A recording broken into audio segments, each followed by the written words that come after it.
दूसरा reason non polarity of carbon carbon और carbon hydrogen bond, कि ये बॉन्ड क्या होते हैं, नॉन पोलर होते हैं। इस वजह से अल्केन्स की कम रिएक्टिविटी थी। चलिए, कम रिएक्टिविटी होने के बाद भी ऐसा नहीं कि रिएक्शन होते ही नहीं, होते हैं। 4 टाइप के रिएक्शन होते हैं अल्केन में। तो alkanes undergoes 4 types of reaction, thermal और cracking reactions, catalytical oxidation, substitution reaction and combustion reaction. तो हमारे सिलेबस में पीएमडीसी में खाली सब्स्टिट्यूशन रिएक्शन, ठीक है। तो हम थोड़ा थोड़ा सबको देख लेते हैं कि ये चारों रिएक्शंस क्या होते हैं, ठीक है। तो आते हैं भाई वापस। तो जो मेन रिएक्शन है उनको जरा ज्यादा फोकस करते हैं, इसको थोड़ा बस थोड़ा प्रॉपर्टी वाइज मैं आपको गाइड कर देता हूँ। देखिए, ऑर्गेनिक कंपाउंड या जो भी हाइड्रोकार्बन्स हैं उनमें एक कॉमन रिएक्शन होता है जिसको डिकम्पोजिशन कहते हैं, थर्मल डिकम्पोजिशन कहते हैं, या पायरोलाइसिस कहते हैं, या क्रैकिंग कहते हैं, ठीक है। तो इस थर्मल डिकम्पोजिशन के जो नाम है वो पायरोलाइसिस भी है और इसको क्रैकिंग भी कहते हैं। क्या कहते हैं? क्रैकिंग। और क्रैकिंग तब कहते हैं जब ब्रेक होने वाला कंपाउंड हाइड्रोकार्बन। तो अगर कोई हाइड्रोकार्बन जो है उसको आप हीट करते हो और हाइड्रोकार्बन टूट के सिंपल कंपाउंड देता है, तो अगर हाइड्रोकार्बन टूट रहा है तो इस रिएक्शन को हम कहेंगे क्रैकिंग। अगर हाइड्रोकार्बन के अलावा कोई भी और कंपाउंड टूट रहा है, से कि आप कैल्शियम कार्बोनेट को तोड़ते हैं, ठीक है, तो आपको कैल्शियम ऑक्साइड और कार्बन डाइऑक्साइड मिलेगा, ठीक है। तो ये भी थर्मोलाइसिस है, थर्मल डिकम्पोजिशन है, ये भी थर्मल डिकम्पोजिशन है, ठीक है। अब इसको आप पायरोलाइसिस कह सकते हो, ठीक है। आप इसको क्रैकिंग नहीं कह सकते, तो आप क्रैकिंग नहीं कह सकते। आप इसको क्रैकिंग भी कह सकते हो, आप इसको पायरोलाइसिस, क्योंकि पायरोलाइसिस एक जनरल टर्म है। पायरोलाइसिस एक जनरल टर्म है जो आप किसी भी कंपाउंड के लिए यूज कर सकते हो, पर जो क्रैकिंग है it is specially used for the hydrocarbons, ठीक है। तो अगर हाइड्रोकार्बन ब्रेक हो रहा है तो उसको आप क्रैकिंग भी कहोगे, उसको आप पैरालाइसिस भी कहोगे, ठीक है। तो कोई भी अल्केन हो तो वो टूट के आपको क्या देगा? अगर आपके पास मीथेन है, ठीक है, तो मीथेन को जब आप 700 डिग्री सेंटीग्रेड पे हीट करोगे, एब्सेंस ऑफ एयर में, हवा की मौजूदगी ना हो, ऑक्सीजन ना हो, तो आपको कार्बन ब्लैक, काला कार्बन मिलेगा टीका लगाने के लिए ताकि नजर ना लगे, और हाइड्रोजन गैस मिलेगी। अगर आपके पास प्रोपेन है, ठीक है, CH3 CH2 CH3, तो अगर आपके पास 2 प्रोपेन है और आप 700 से लेके 800 डिग्री सेंटीग्रेड तक इसको हीट करते हो, ठीक है, तो आपको मिलेगा प्रोपीन, उसके बाद मिलेगा इथीन, उसके बाद मिलेगा मीथेन, उसके बाद मिलेगा हाइड्रोजन। तो ये दोनों रिएक्शन ऐसे हैं जिसमें हाइड्रोकार्बन क्या हुआ है? ब्रेक हुआ है। जिसमें हाइड्रोकार्बन ब्रेक हुआ है तो ये दोनों रिएक्शंस क्या हैं? पैरालाइसिस है, क्रैकिंग है, या दोनों है? दोनों है। एक मिनट फिर से सुनो कि दोनों रिएक्शंस में हाइड्रोकार्बन जो है वो ब्रेक हुआ है, तो रिएक्शन जो है ये पैरालाइसिस भी है और क्रैकिंग भी है, ठीक है। इसी तरह से what are the benefits of cracking और पैरालाइसिस? पैरालाइसिस में इस तरह से होता है कि हमने पढ़ा नहीं है बल्कि पिछले सेशन में पढ़ा था कि जब आप पेट्रोलियम को जमीन से निकालते हो, ठीक है, उसको मिनरल ऑयल और क्रूड ऑयल कहते हैं, ठीक है। जब आप पेट्रोलियम को निकालते हो तो उसकी रिफाइनिंग होती है थ्रू फ्रैक्शनल डिस्टिलेशन। तो जब आप पेट्रोलियम की रिफाइनिंग करते हो तो वहां से C1 से लेके C40 कार्बन तक, 1 से लेके 40 कार्बन कंटेनिंग ऑर्गेनिक कंपाउंड मिलते हैं।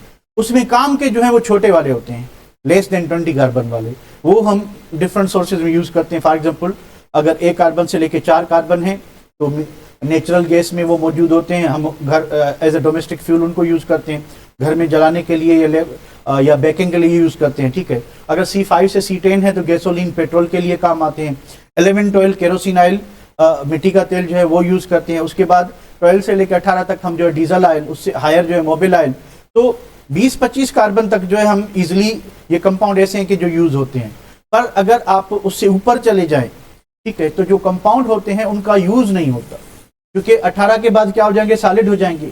और सॉलिड भी किस टाइप के? ये ग्रीस, मान लें आपके पास ग्रीस है, ठीक है, तो ग्रीस का यूज सिर्फ तब होता है जब क्या कहते हैं, लुब्रिकेशन के लिए। मान लें कि आपके घर में लोहे का दरवाजा लगा हुआ है, ठीक है, बरसात आ गई है या अभी जैसे वेदर है, तो इसमें क्या होता है कि जंग लगने के ज्यादा चांसेस होते हैं।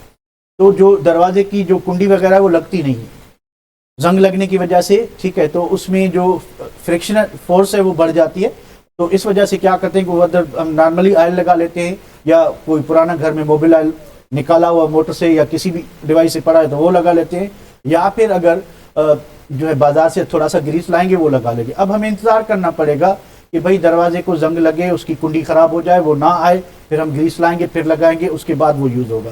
तो यानी इसका जो यूज है वो डेली बेसिस पे नहीं है।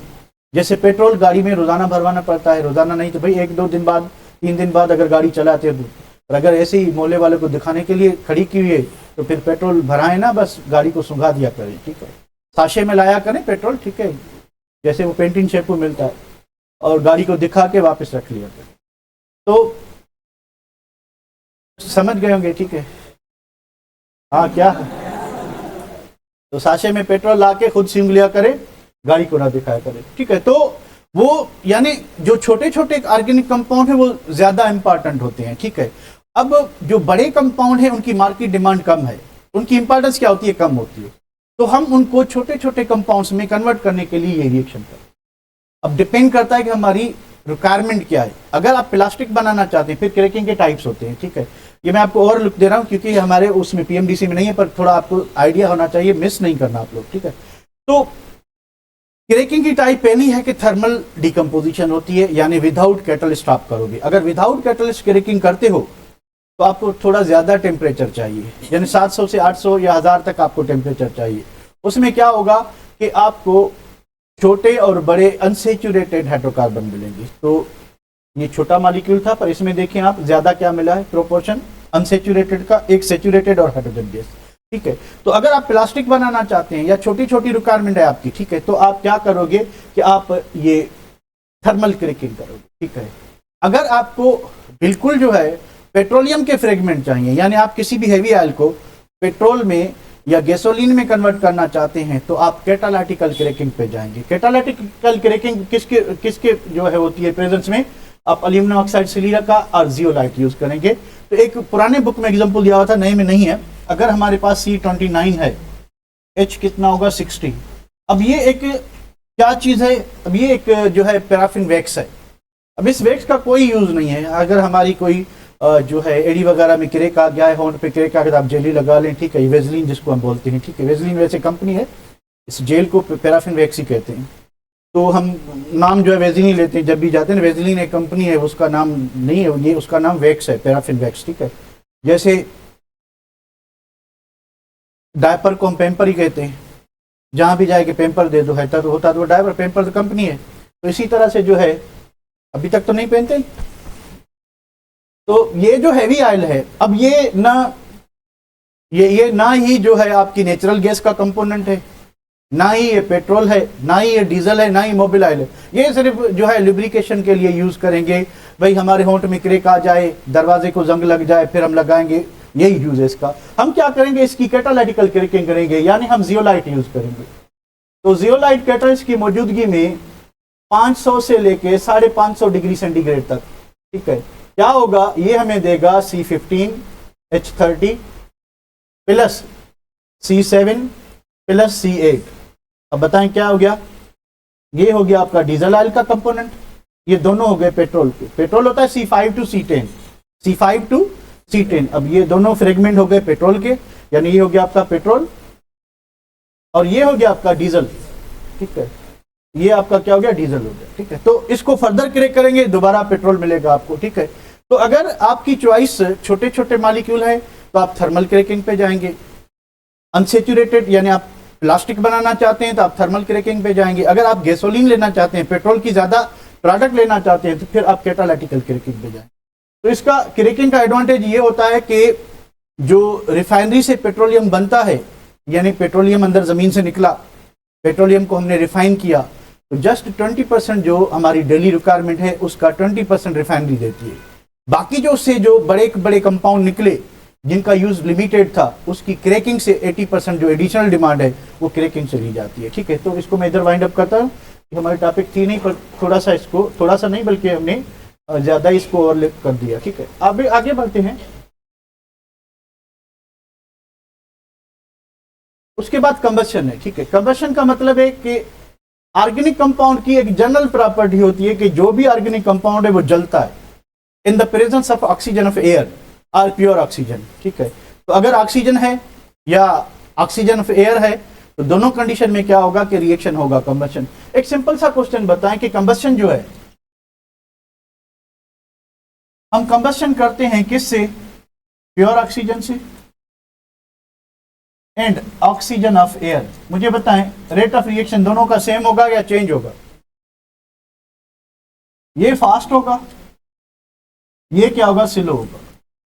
We know that rate is directly proportional to concentration. तो ऑक्सीजन की कंसंट्रेशन किस में ज्यादा है? प्योर में ज्यादा है। तो प्योर ऑक्सीजन थोड़ा फास्टली रिएक्ट करेगा और जो आपका एयर क्योंकि मिक्सचर है, एयर में ऑक्सीजन तो जस्ट 21% है, बाकी तो दूसरे कंपोनेंट है, तो 21% वाला क्या करेगा? स्लोली रिएक्ट करेगा। ये बात समझ रहे हैं मेरा? चले, अगर इस बात समझ रहे हैं तो हम आते हैं कंबशन पे। आप किसी भी कंपाउंड को जलाएंगे, अगर हाइड्रोकार्बन है तो वो जल के आपको कार्बन डाइऑक्साइड और वाटर देगा। वहां से क्या निकलेगी? हीट एनर्जी निकलेगी, क्योंकि ये रिएक्शन एक्सोथर्मिक होता है और उस एनर्जी को हम कहते हैं heat of combustion. Heat of combustion. अब कोई भी ऑर्गेनिक कंपाउंड कितना स्टेबल है या कितना रिएक्टिव है, उसके दो पैरामीटर होते हैं मेजर करने के। एक हीट ऑफ कंबशन होता है, अगर कंपाउंड अनसेचुरेटेड है तो हम हीट ऑफ हाइड्रोजनेशन यूज करते हैं। तो दो पैरामीटर होते हैं स्टेबिलिटी चेक करने के, हीट ऑफ कंबशन और हीट ऑफ हाइड्रोजनेशन। जिस भी कंपाउंड की हीट ऑफ कंबशन कम होगी या हीट ऑफ हाइड्रोजनेशन कम होगी वो ज्यादा स्टेबल होता है। यानी स्टेबिलिटी जो है किसी भी कंपाउंड की, स्टेबिलिटी किसी भी कंपाउंड की is inversely proportional to heat of combustion, inversely proportional to इसके हीट ऑफ हाइड्रोजनेशन। यानी इनसे जितनी ये कम होगी उतना कंपाउंड क्या होगा? स्टेबल होगा। तो कंबशन रिएक्शन होता क्या है कि आपके पास मीथेन है, तो आपने क्या किया कि मीथेन को जो है आपने एयर में जलाया, तो भाई ये ऑक्सीजन, उसके बाद जितने कार्बन है उतने कार्बन डाइऑक्साइड बनेंगे, जितने हाइड्रोजन है उसके हाफ वाटर कर लो यानी 2H2, 4 हाइड्रोजन थे 2 वाटर बनेंगे।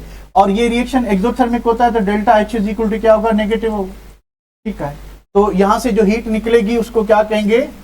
हीट ऑफ कंबशन, ठीक है। अब कंबशन के 2-3 टाइप होते हैं। अगर ऑक्सीजन एक्सेस में है, ज्यादा मिकदार में है, भैया आप घर में हीटर जलाते हो, खिड़कियां खुली हैं, दरवाजे खुले हुए हैं, तो कंप्लीट कंबशन होगी क्योंकि ऑक्सीजन ज्यादा मिकदार में अवेलेबल, ठीक है। फिर डॉक्टर सजेस्ट करते हैं कि भाई बंद कमरे में ज्यादा देर गैस का हीटर यूज ना करें, क्योंकि बंद कमरे में जो एयर की सप्लाई होगी वो लिमिटेड होगी। जब एयर की सप्लाई लिमिटेड होगी, अंदर हीटर जल रहा है, वो तो कंटिन्यूसली ऑक्सीजन को क्या कर रहा है? कंज्यूम कर रहा है, कार्बन डाइऑक्साइड को बना रहा है। तो जैसे जैसे कार्बन की कंसंट्रेशन ऑक्सीजन की कंसंट्रेशन कम होती जाएगी तो लिमिटेड सप्लाई ऑफ ऑक्सीजन में कार्बन मोनोऑक्साइड बनेगा, जो कि जहरीली गैस है, जो कि जहरीली गैस है। तो अगर आप ज्यादा देर गैस के हीटर में गुजारते हैं तो पॉसिबल है कि जो है लोग काफी कभी कभी भूल जाते हैं। तो अक्सर आपने न्यूज में पढ़ा होगा कि भाई इतने बंदे जो है अंदर गैस से जो है वो बेहोश होके मर गए। तो कार्बन मोनोऑक्साइड एक जहरीली गैस है, पॉइजनस गैस है। अगर फैमिली हॉस्पिटलाइज ना किया जाए तो वो भी मौत का कारण बन सकती है, ठीक है। तो अगर ज्यादा अगर आप गैस का हीटर यूज करते हो तो सोने से पहले जरूर बंद कर लिया करें, उसको खुला नहीं छोड़ना, क्योंकि और या अगर आपको शौक है कि सारी रात चलता रहे तो कहीं से खिड़की जो है वो खोल दें ताकि एयर जो है इजीली कमरे में इन एंड आउट हो सके। सफिशिएंट अमाउंट ऑफ ऑक्सीजन कमरे में मौजूद होनी चाहिए। बिल्कुल लॉक रूम में, बिल्कुल जो है एक कम्पैक्ट रूम में आप जो है वो गैस का हीटर ज्यादा देर यूज ना करें। जैसे कमरा गर्म हो जाए उसको ऑफ कर दें, निकालें, या फिर इलेक्ट्रिक हीटर यूज करें, और जो कि बहुत महंगा होता है। हीटर महंगा नहीं होता, बिल महंगा आता है। तो भाई the burning of hydrocarbon in oxygen, pure oxygen और oxygen of air is called combustion. The combustion may be incomplete, partial और कंप्लीट। अब देखिए अगर ऑक्सीजन की अच्छी खासी तादाद है, प्योर ऑक्सीजन मौजूद है या हवा वाली ऑक्सीजन मौजूद है पर ज्यादा, भाई हम ओपन एयर में जो है कंबशन कर रहे हैं, तो आपका जो हाइड्रोकार्बन है वो कंप्लीटली कंबस्ट हो गए, कंप्लीटली कंबस्ट होके क्या देगा? कार्बन डाइऑक्साइड और वाटर। तो अगर कार्बन डाइऑक्साइड और वाटर बनता है तो यानी कंप्लीट कंबशन। अब पार्शियल कंबशन क्या होगी कि अगर थोड़ी, अब यहाँ पे देखिए कितने ऑक्सीजन हमने यूज किए? 4। यहाँ पे कितने यूज करें? 3। यहाँ पे कितने करें? 2। तो जैसे जैसे ऑक्सीजन की नंबर कम हो रहा है तो प्रोडक्ट चेंज हो रही है। वाटर सब में बन रहा है, पर वाटर सब में बन रहा है, पर एडिशन में यहाँ पे कार्बन डाइऑक्साइड क्या हो गया? मोनो। कार्बन मोनो क्या हो गया, खाली कार्बन। तो ये पार्शियल कंबशन है और नीचे वाली क्या है, इनकम्प्लीट। नुकसान वाली कौन है, पार्शियल। पार्शियल कंबशन से क्या होगा कि आपकी कार्बन मोनोऑक्साइड बिल्कुल कम होगी ऑक्सीजन, तो फिर बनेगा कार्बन खाली, फिर वो धुआं पैदा होगा, बर्तन काले होंगे, ठीक है। तो आपको पता चल जाएगा। और कभी कभी ये होता है कि हम घर में जो गैस का चूल्हा यूज करते हैं, ठीक है, जो हम घर में चूल्हा यूज करते हैं उसके नीचे जहाँ से वो खोलते हैं ना, उसके नीचे एक एयर होल लगा होता है। 2, 4, 5 माह बाद अगर उसको धोया ना जाए, उसको साफ ना किया जाए, तो वो जो एयर होल है वो बंद हो जाता है। जब एयर होल बंद हो जाएगा तो ऑक्सीजन कम मिकदार में अंदर दाखिल होगी या बिल्कुल नहीं होगी, तो बर्तन काले होना शुरू हो जाएंगे। अगर आपके घर में बर्तन काले होना शुरू हो गए तो मान लें कि आपके जो एयर होल से उनको चेक कर लें वो बंद हो गए होंगे। इस वजह से जो है बर्तन काले हो रहे हैं, क्योंकि आपकी जो मीथेन गैस है उसकी कंप्लीट कंबशन नहीं हो रही, इनकम्प्लीट हो रही है। इस वजह से वो जो है धुआं बना रहा है। नॉर्मली एरोमेटिक कंपाउंड धुएं से जलते हैं, जो नॉर्मल कंपाउंड है वो धुएं से नहीं जलते। तो अगर बर्तन काले हो रहे हैं मतलब यही है कि आपका जो कंबशन है वो इनकम्प्लीट हो रही है, ठीक है। इसको मैं इधर वाइड अप करता हूँ। शॉर्ट फॉर्म में मैंने लिखा है heat of combustion. Heat of combustion है हीट ऑफ हाइड्रोजनेशन। इसको मिटाते हैं और नाइट्रेशन पे आते हैं। अच्छा, कैटालिटिकल ऑक्सीडेशन है 3rd नंबर। अब ये रिएक्शन पंजाब के बुक में, इसमें होता क्या है बस मैं आपको बता दूं कि इसका इंपॉर्टेंस क्या है, ठीक है। ये पीएमसी के सिलेबस में नहीं है कि आप कॉपर किसी भी हाइड्रोकार्बन को, जैसे मीथेन है, मीथेन भाई ये है, ये मीथेन, ठीक है, ये मीथेन, कि जब आप इसको ऑक्सीजन, ऑक्सीजन जो है वो कौन सी है, नेसेंट ऑक्सीजन, ठीक है, 400 डिग्री सेंटीग्रेड बहुत हाई टेम्परेचर है और बहुत ही ज्यादा प्रेशर 200 एटीएम प्रेशर। होगा क्या कि ये जो ऑक्सीजन है कैटालिटिक, ये copper as a catalyst, copper tube में गुजारेंगे इसको। कॉपर ट्यूब को 400 डिग्री सेंटीग्रेड पे हीट करेंगे, इस गैस को 200 एटीएम पे कंप्रेस करेंगे। कंप्रेस करके जैसे ही कॉपर ट्यूब से गुजारेंगे तो ये जो एयर वाला ऑक्सीजन है ये एक बॉन्ड में इंसर्ट हो जाएगा। तो क्या बन गया, अल्कोहल। क्या बन गया, अल्कोहल बन गया, ठीक है। तो इस तरह से इसको कहते हैं catalytical oxygen. Methyl alcohol, methyl alcohol further oxidise होगा। अब ऑक्सीडेशन में क्या होगा कि 2 हाइड्रोजन रिमूव होंगे, एक यहाँ से एक यहाँ से, तो ये बन गया फॉर्मल्डिहाइड, ठीक है। फिर फॉर्मल्डिहाइड में ऑक्सीजन एक इन होगा, ये बनेगा फार्मिक एसिड। तो यहाँ तक जो ये रिएक्शन है, ठीक है, किस लिए user lower alkanes when burned in the presence of metallic catalyst such as copper at high temperature and high pressure to produce some useful product. यहाँ तक जो रिएक्शन है, यहाँ तक, इस जगह तक आप यहाँ तक फैटी एसिड्स बना सकते हैं। क्या बना सकते हैं, फैटी एसिड्स। यानी आप जो है ऑयल और घी इस रिएक्शन से बना सकते हैं। नॉर्मली ऑयल और घी आपको कहाँ से मिलेगा, ऑयल और घी आपको या तो जो प्लांट ऑयल्स होते हैं वो, या फिर एनिमल की फैट जो होती है वो प्लांट और ऑयल और जो है आपके क्या होते हैं, फैट होते हैं, उसको आप पेट्रोलियम से बना सकते हैं। तो अगर आपके पास फैटी एसिड क्या होते हैं, जिसके पास 12 से 18 कार्बन, 12 से 20 कार्बन, अभी नए बुक में मेरे ख्याल में 25 लिखा हुआ है, 12 से लेके 25 कार्बन हो तो इनको हम कहते हैं फैटी एसिड्स, मोनोकार्बोक्सिलिक एसिड। एक ही कार्बोक्सिलिक एसिड हो और कम से कम जो है 12 से लेके 25 कार्बन हो तो इनको कहते हैं फैटी एसिड। अब अगर आपके पास कोई 15 कार्बन वाला या 20 कार्बन वाला हाइड्रोकार्बन है, पेट्रोलियम, ठीक है, यानी डीजल ऑयल है, ठीक है, या मोबिल ऑयल है, आप उसको अगर इस रिएक्शन के थ्रू ऑक्सीडाइज करते हैं तो उसमें कार्बोक्सिलिक एसिड आ जाएगा। तो कार्बोक्सिलिक एसिड आने के बाद वो अब आपका मोबिल नहीं रहेगा, वो बन जाएगा फैटी एसिड। इस फैटी एसिड से आप क्या बना सकते हो, ऑयल या फैट बना सकते हो ग्लाइसरॉल से रिएक्ट करवा के। तो ये रिएक्शन जो है कमर्शियली ऑयल और घी बनाने के लिए यूज करते हैं। This reaction is used to produce oil और घी। तो फैटी एसिड जो है जब किसके साथ मिलेगा, ग्लाइसरॉल के साथ, तो ये क्या देगा आपको, ऑयल और घी देगा। क्या देगा, ऑयल और घी देगा, ठीक है। यहाँ तक बात समझ रहे हैं।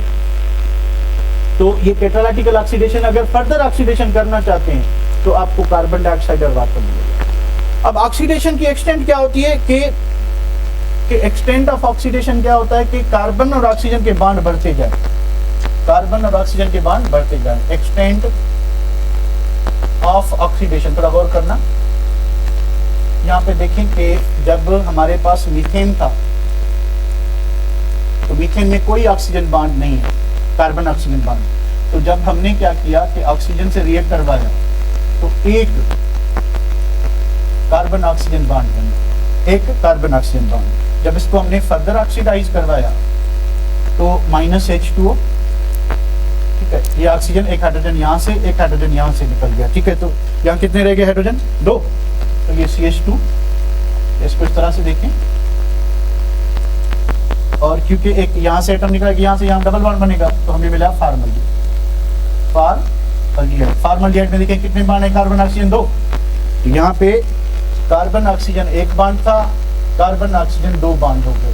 तो जितने बॉन्ड बढ़ते जाएंगे एक्सटेंट ऑफ ऑक्सीडेशन बढ़ती जाएगी। तो अब क्या होगा कि अगर इसको आप फर्दर ऑक्सीडाइज करते हैं तो अब ये ऑक्सीजन और इस एक्टिव हाइड्रोजन के दरमियान इन हो जाएगा, हमें मिलेगा क्या, formic acid, OC double bond O और क्या है H। देखिए कार्बन ऑक्सीजन बॉन्ड कितने हो गए, 3 हो गए हैं, 1 और 2, 3 हो गए।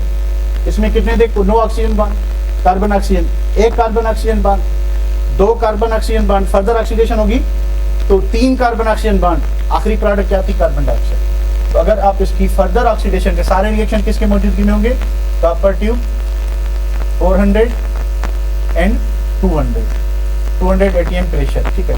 अब क्या होगा कि कार्बन डाइऑक्साइड बनेगा, कितने बॉन्ड बन गए, कार्बन ऑक्सीजन 4 बॉन्ड, ठीक है। तो यहां से while moving from this to this carbon oxygen bond क्या हो रहे हैं, इंक्रीज हो रहे हैं। तो एक्सटेंट ऑफ ऑक्सीडेशन क्या होगी, बढ़ती जाएगी, ठीक है। चलिए भैया इसको बाद में सेव करते हैं, वापस आते हैं।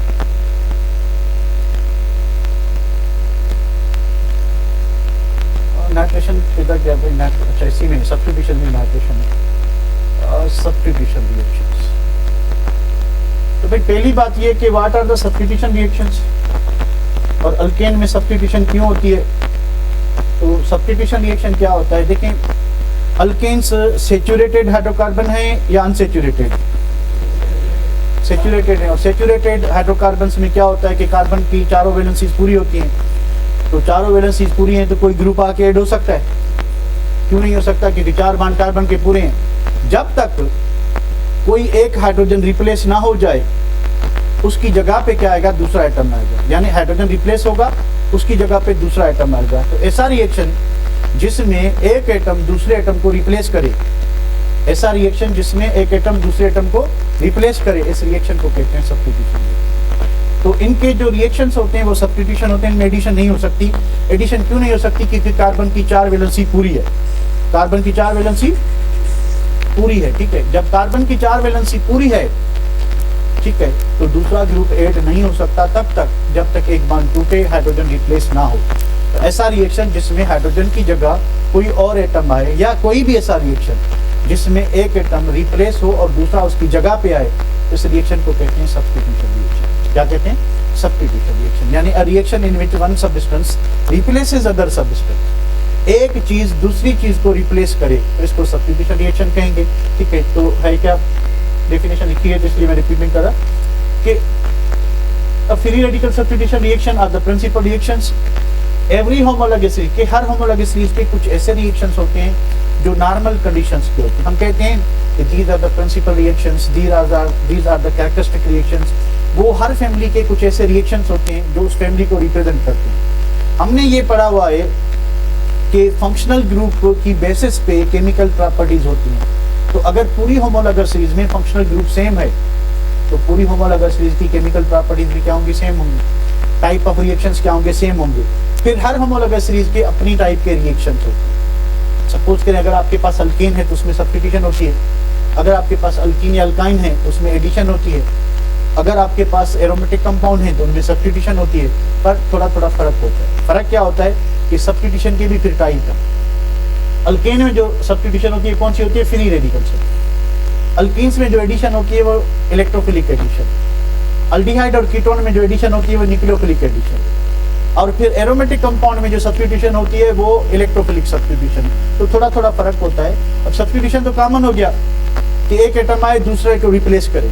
अब रिप्लेस करने वाला कौन है, अगर इलेक्ट्रोफाइल रिप्लेस करता है तो इलेक्ट्रोफिलिक सब्स्टिट्यूशन, न्यूक्लियोफाइल करता है तो न्यूक्लियोफिलिक सब्स्टिट्यूशन, अगर फ्री रेडिकल करता है तो फिर फ्री रेडिकल। तो सब्स्टिट्यूशन फर्दर क्लासिफाई हो जाएगी, ठीक है। तो हर होमोलॉगस सीरीज के कैरेक्टरिस्टिक केमिकल रिएक्शंस होते हैं by which it is identified these reactions occurs at normal conditions. ये आम टेम्परेचर पे होते हैं। नॉर्मली अभी हमने क्या देखा कि अल्कोहल में जो कैटालिटिकल ऑक्सीडेशन हो रही थी वो नॉर्मल कंडीशन नहीं थी, वो स्पेशल कंडीशन थी। 400 डिग्री सेंटीग्रेड और 280 नॉर्मल कंडीशन है 25 degree centigrade and 180, 25 degree centigrade and 180। और यहाँ पे कंडीशन क्या थी 400 डिग्री सेंटीग्रेड 200। तो ये प्रिंसिपल रिएक्शन नहीं होंगे। प्रिंसिपल रिएक्शन और कैरेक्टरिस्टिक रिएक्शन वो जो नॉर्मल कंडीशन पे हो, रूम टेम्परेचर पे, ठीक है। तो भाई these common reactions of every family are called principal or characteristic reactions। तो alkanes की जो characteristic reactions हैं कौन से, substitution। substitution में टाइप कौन सी, free radical। अच्छा, उसके बाद for example the principal reactions of alkanes are free radical substitution। the principal reactions of unsaturated compounds alkenes, alkynes, cycloalkenes are electrophilic addition reactions। the principal reactions of aromatic compound are electrophilic substitution। और उसके बाद जो है alkanes जो है दो type के substitution reaction जो है शो करता है, ठीक है। एक नाइट्रेशन जो कि 450 डिग्री सेंटीग्रेड पे होता है, दूसरा हेलोजिनेशन जो कि 25 degree centigrade and 180 normal pressure पे होता है। तो इन दोनों में सब्स्टिट्यूशन, तो सब्स्टिट्यूशन हो गई क्या आपकी, नॉर्मल रिएक्शन हो गया, ठीक है। सब्स्टिट्यूशन में प्रिंसिपल रिएक्शन कौन है, फ्री रेडिकल। फ्री रेडिकल जो है वो कौन सा रिएक्शन होगा आपका, हेलोजिनेशन, ठीक है। ये रिएक्शन 450 पे हो रहा है। आप ये भी सब्स्टिट्यूशन है, पर ये इलेक्ट्रोफिलिक सब्स्टिट्यूशन, ये कोई और टाइप है। हम इसको डिस्कस करेंगे कि इसके जो प्रिंसिपल रिएक्शंस हैं वो कौन से हैं। मुस्कान मे भी ये मैं कह नहीं सकता कि याद करनी है कि नहीं करनी। रिएक्शन की कंडीशन होती है वो तो आपको आनी चाहिए। रिएक्शन की कंडीशन नहीं आएगी तो आप इक्वेशन पूरी कैसे लिखेंगे। इक्वेशन लिखने के लिए आपको कैटलिस्ट, प्रेशर, टेम्परेचर याद करने पड़ेंगे। तो इसको मैं इधर सेव करता हूं। आगे बढ़ते हैं कि आगे सब्स्टिट्यूशन में क्या हो रहा है। तो पहले नाइट्रेशन का रिएक्शन है। नाइट्रेशन में क्या होगा कि देखिए इंट्रोडक्शन ऑफ नाइट्रो ग्रुप। अब नाइट्रो ग्रुप कहां से आएगा, नाइट्रिक एसिड से। कैसे आएगा वो मैं आपको बताता हूं। ये देखें, ये CH3, ये हाइड्रोजन, उसके बाद OH और NO2। अब ये हो गया आपका नाइट्रिक एसिड। अगर इसको हम कंबाइन करके लिखें तो ये कुछ इस तरह से है। ये CH4 है और ये HNO3 है, नाइट्रिक एसिड, ठीक है। हमने इसको इसलिए थोड़ा अलग-अलग किया था कि पता चले कि हो क्या रहा है। होगा क्या कि यहाँ से एक हाइड्रोजन रिप्लेस होगा, हाइड्रोजन रिप्लेस होगा। कौन करेगा इसको replace, nitro group. Nitro group यहाँ आएगा, ठीक है। नाइट्रो ग्रुप हाइड्रोजन को रिप्लेस करेगा और वो हाइड्रोजन फिर क्या करेगा, वो हाइड्रोजन इसके साथ क्या बनाएगा, वाटर, ठीक है। तो रिएक्शन में क्या हो रहा है कि इस मीथेन से क्या निकल रहा है, एक हाइड्रोजन, उसकी जगह पे कौन आ रहा है, नाइट्रो। ऐसा रिएक्शन जिसमें क्या हो कि एक एटम और एक ग्रुप ऑफ एटम दूसरे ग्रुप ऑफ एटम को एटम को रिप्लेस करे, उस रिएक्शन को क्या कहते हैं, सब्स्टिट्यूशन। तो यहाँ पे सब्स्टिट्यूशन हो रही है। अब प्रोडक्ट क्या बनेगी, प्रोडक्ट बनेगी CH3। अब एक हाइड्रोजन निकल गया, उसकी जगह पे क्या है, नाइट्रो। और जो हाइड्रोजन निकला इसके OH इसमें जो बच गया था उसके साथ वाटर बनाएगा, ठीक है। तो हमें एक सब्स्टिट्यूटेड प्रोडक्ट मिली जिसका नाम होगा नाइट्रोमीथेन। तो नाइट्रोमीथेन कैसे बना है, नाइट्रोमीथेन इस तरह से बना है कि अल्केन से एक हाइड्रोजन रिप्लेस हुआ, ठीक है। कंडीशन क्या है, 450 डिग्री सेंटीग्रेड। अल्केन से यानी मीथेन से एक हाइड्रोजन रिप्लेस हुआ, उसकी जगह पे नाइट्रो ग्रुप आया। तो नाइट्रो ग्रुप कहां से आया, नाइट्रिक एसिड से। तो हम इसको रिएक्शन को नाइट्रेशन कहेंगे। नाइट्रेशन का मतलब है addition of nitro group. Nitro group add हुआ तो रिप्लेस कौन हुआ, हाइड्रोजन। तो रिएक्शन की टाइप क्या हुई, सब्स्टिट्यूशन, ठीक है। अच्छा, इसमें कोई प्रॉब्लम था।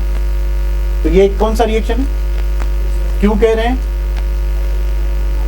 हाइड्रोजन रिमूव आया, कौन है, नाइट्रेशन। क्यों कह रहे हैं, क्योंकि नाइट्रो ग्रुप क्या हुआ है, ऐड हुआ है। नाइट्रो ग्रुप की एडिशन की वजह से हम इसको क्या कह रहे हैं कि ये एक नाइट्रेशन रिएक्शन है। नाइट्रेशन का मतलब है एडिशन ऑफ नाइट्रो ग्रुप। अब नाइट्रेशन आप अल्केन की भी कर सकते हो, नाइट्रेशन आप बेंजीन की भी कर सकते हो, वहां पे टाइप और हो जाएगी। यहाँ पे आपका सिंपल सब्स्टिट्यूशन है, वहां पे आपका इलेक्ट्रोफिलिक सब्स्टिट्यूशन हो जाएगा, ठीक है। तो थोड़ा टाइप का फर्क हो जाता है। अब हेलोजिनेशन भी क्या है कि ये भी एक सब्स्टिट्यूशन रिएक्शन है। क्या होगा इसमें कि आपका क्लोरीन, ब्रोमीन, आयोडीन ये क्या करेंगे कि एक हाइड्रोजन अल्केन से क्या करेंगे, रिप्लेस करेंगे। जब एक हाइड्रोजन रिप्लेस हो जाएगा तो उसकी जगह पे क्या आएगा, हेलोजन। तो रिएक्शन को कहेंगे हेलोजिनेशन। हेलोजिनेशन का मतलब क्या है कि एडिशन ऑफ और इंट्रोडक्शन ऑफ हेलोजन। तो इंट्रोडक्शन ऑफ हेलोजन, ठीक है, introduction of halogen with replacement of hydrogen from alkane. Alkane से एक हाइड्रोजन रिप्लेस हो, उसको रिप्लेस करे कौन, हेलोजन। क्योंकि हेलोजन ऐड हो रहा है तो रिएक्शन का नाम क्या होगा, हेलोजिनेशन। रिएक्शन का नाम क्या होगा, halogenation. Produces halo alkane, halo alkane बनेगा। इस कॉल्ड नाइट्रेशन लिखा हुआ है क्योंकि कॉपी किया हुआ था, तो यहाँ क्या होगा, हेलोजिनेशन। ठीक है। Alkanes react with chlorine and bromine in the presence of sunlight at high room temperature. ठीक है, room temperature, resulting in the successive replacement of hydrogen atoms with hydrogen atoms is called halogenation. मतलब क्या हुआ कि देखिए कि आपके पास अगर मीथेन है, ठीक है, तो मीथेन की क्या होगी, क्लोरीनेशन और ब्रोमिनेशन, जो भी आप करना चाहें। ठीक है, कंडीशन क्या है, आपके पास अल्ट्रावायलेट लाइट होनी चाहिए या आपके पास सनलाइट होनी चाहिए। ठीक है, अगर आपके पास सनलाइट नहीं, अंधेरा है, तो फिर ये रिएक्शन नहीं होगा। डार्क में, डार्क में आपके पास फिर आपको क्या करना पड़ेगा, हीट एनर्जी देनी पड़ेगी। अगर डार्क में रिएक्शन करते हैं तो हीट एनर्जी देंगे, अगर सनलाइट में करते हैं, दिन में रिएक्शन करते हैं, तो आपको कोई एनर्जी नहीं देनी। Sunlight is the form of energy, उसमें इतनी एनर्जी है तो वो ये रिएक्शन खुद करवा लेगी। ठीक है, अब कह रहा है कि पहले स्टेज में क्या होगा कि एक हाइड्रोजन रिप्लेस होगा। एक हाइड्रोजन को एक क्लोरीन रिप्लेस करेगा तो ये क्या बनेगा, side product HCl। Main product क्या बनेगी, मिथाइल क्लोराइड। अब कह रहा है कि ये रिएक्शन यहाँ पे स्टॉप नहीं होगा, सक्सेसिव रिप्लेसमेंट होगी, क्योंकि अल्केन में कोई फंक्शनल ग्रुप है, अल्केन में कोई एक कमजोर और दूसरे स्ट्रांग बॉन्ड है। तो ये जो चारों ही कार्बन हाइड्रोजन बॉन्ड है मीथेन के, ये इक्वल स्ट्रेंथ के होंगे या चेंज होंगे, इक्वल स्ट्रेंथ के होंगे कि चेंज होंगे, इक्वल के होंगे, तो फिर चारों को रिप्लेस होना चाहिए। फिर क्या होगा, चारों को रिप्लेस होना चाहिए। तो जब ये चारों हाइड्रोजन, एक हाइड्रोजन निकला है, तो इसको अगर आप फर्दर क्लोरीनेशन करेंगे तो दूसरा हाइड्रोजन निकलेगा, तो आपको क्या मिलेगा, CH2Cl2। पहले एक क्लोरीन था, अब कितने हो गए, 2। इधर कितने हाइड्रोजन थे, 3, अब कितने रह गए, 2। इसकी फर्दर क्लोरीनेशन करेंगे तो आपको क्या मिलेगा, CHCl3 बनेगा, माइनस क्या निकलेगा, HCl। इसकी फर्दर क्लोरीनेशन करेंगे, ठीक है, आपको एक हाइड्रोजन वो भी निकल जाएगा, आपको मिलेगा CCl4 माइनस HCl। तो यही लिखा हुआ है कि भाई alkanes react with chlorine and bromine in the presence of sunlight or UV visible light at room temperature, resulting in the successive successive means लगातार, यानी एक हाइड्रोजन निकलेगा, उसके बाद दूसरा निकलेगा, उसके बाद तीसरा निकलेगा, उसके बाद चौथा, इस तरह से रिप्लेसमेंट होती जाएगी। ठीक है बेटा, अब क्या होगा कि extent of halogenation depends upon the amount of halogen used, कि कितना हेलोजन ऐड होगा, एक हाइड्रोजन रिप्लेस होगा, 2 होंगे, 3 होंगे या 4 ही होंगे, या जितने भी हाइड्रोजन रिप्लेस होंगे वो डिपेंड करता है कि अमाउंट और कंसंट्रेशन ऑफ हेलोजन कितनी, जितनी हेलोजन बढ़ाते जाएंगे कंसंट्रेशन, तो उतने ज्यादा हाइड्रोजन क्या होते जाएंगे, रिप्लेस होते जाएंगे। ठीक है, अच्छा, reaction of alkanes with fluorine is highly violent, कि आप फ्लोरीनेशन कर सकते हैं कि नहीं कर सकते। भाई कह रहा है कि फ्लोरीनेशन के लिए, फ्लोरीनेशन तो हो जाएगी पर जो प्रोडक्ट्स बनेंगी वो जो है मिक्सचर ऑफ प्रोडक्ट होगा। कोई भी अगर आपका एक टारगेट है, मान लें कि आप मिथाइल फ्लोराइड बनाना चाहते हैं, तो वो आपको इजीली नहीं मिलेगा। मिथाइल फ्लोराइड आपको इजीली नहीं मिलेगा। मिथाइल फ्लोराइड के साथ आपको जो है क्या कहते हैं, डाइफ्लोरोमीथेन मिलेगा, ट्राइफ्लोरोमीथेन मिलेगा, टेट्राफ्लोरोमीथेन मिलेगा, फिर इथेन मिलेगा, फिर इथाइल फ्लोराइड मिलेगा, डाइफ्लोरोइथेन मिलेगा, यानी एक प्रोडक्ट आपको नहीं मिलेगी। तो फ्लोरीन जो है वो क्योंकि हाईली रिएक्टिव है, उसको जो भी हाइड्रोजन सामने आएगा उसको रिप्लेस करके प्रोडक्ट बना देगा। तो इतनी प्रोडक्ट्स मिलेंगी कि इतनी मिक्सचर बनेगा कि हमें जो हमारी जो रिक्वायर्ड जो क्या कहते हैं प्रोडक्ट है वो आइसोलेट करना मुश्किल हो जाएगी। तो ये जो फ्लोरीनेशन है ये बिल्कुल हेल्पफुल नहीं होती। आप अगर अल्केन की फ्लोरीनेशन करेंगे भी तो आपको रिक्वायर्ड प्रोडक्ट जो है वो नहीं मिलेगी। ठीक है, उसके बाद reaction with alkane is fluorine highly violent, results in the mixture of carbon fluorinated and hydrocarbon and hydrofluoric acid मिलेगा, यानी HF ये आपको मिलेगा। Iodine does not substitute directly because the reaction is too slow and reversible. कि iodination अगर आप directly करते हैं, अगर आप आयोडीनेशन डायरेक्टली करते हैं, ठीक है, तो क्या होगा कि आयोडीनेशन जो है वो डायरेक्ट ना करने के दो रीजन है। एक तो रिएक्शन बहुत स्लो है, आपने बहुत इंतजार किया, रिएक्शन हो रहा है, ठीक है, उसके बाद होने के बाद क्या होगा, रिएक्शन रिवर्सिबल है, यानी जो प्रोडक्ट बनी है वो वापस चली जाएगी, प्रोडक्ट जो बनी है वो वापस चली, यानी जो आपने लेबर शेपर लगाई हुई थी, जो काम पे बंदे जिसको तनख्वाह दे रहे थे, उन्होंने काम किया, आस्ता आस्ता प्रोडक्ट बनना शुरू हुई, जैसे ही वो बनना शुरू हुई तो वापस जाना शुरू हुई, ठीक। इस वजह से जो है आयोडीनेशन डायरेक्ट नहीं होती, आयोडीनेशन हम इनडायरेक्ट करते हैं। कैसे इनडायरेक्ट करते हैं कि पहले हम क्लोरीनेशन करेंगे या ब्रोमिनेशन करेंगे, क्लोरीनेशन और ब्रोमिनेशन करने के बाद हम क्या करेंगे कि किसी भी सोडियम साल्ट से जो रिएक्ट कराएंगे तो वहां से हमें मिलेगा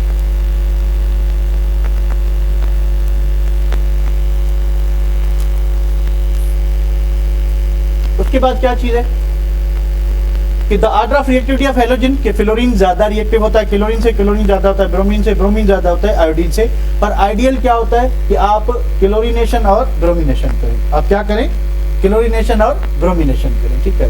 halogenation is believe to proceed through free radical mechanism, it involve the following step, के ये जो रिएक्शन होगा जिसमें हाइड्रोजन रिप्लेस हो रहा है और क्लोरीन या ब्रोमीन आ रहा है, इसका जो केमिकल एविडेंस है, जो इसका मैकेनिज्म होगा वो होगा फ्री रेडिकल मैकेनिज्म। कौन सा मैकेनिज्म होगा, फ्री रेडिकल। तो अब फ्री रेडिकल मैकेनिज्म क्या होता है, ये रिएक्शन क्या होगा, इसको हम जो है कल देख लेंगे, ठीक है।